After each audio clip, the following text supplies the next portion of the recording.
Welcome to Chillin' 101. We hope this video helps.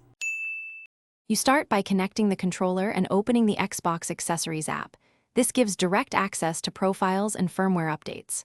Once connected, make sure Windows lists the device under Bluetooth and other devices, and update firmware if the app prompts. Now create or select a profile. That profile will hold stick maps and sensitivity curves, so changes are saved. Don't skip the firmware step. Outdated firmware can lock settings and produce inconsistent input, so update first, then proceed to tuning. You'll now dive into the stick settings. Go to Configure and edit the active profile, then pick the left or right stick. Adjust dead zone to remove drift, small values like 0.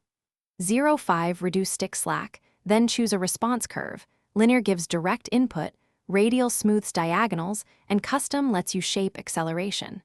Move sensitivity sliders slowly and test in the app's preview. This helps you understand how small changes affect aim versus movement. Keep tweaking until the stick feels predictable across slow and fast motions. Once satisfied, save the profile to the controller's memory and assign it to a slot so you can switch quickly. Then test the settings across games. Make incremental tweaks per title because aim demands differ, and use the game bar input overlay to visualize inputs. If you hit problems, repair the controller, power cycle your PC, or reinstall the Xbox Accessories app. Sometimes firmware reflash is required. One key troubleshooting tip. If sticks behave erratically, increase dead zones slightly and retest, because that usually eliminates drift-induced sensitivity spikes. Thanks for watching.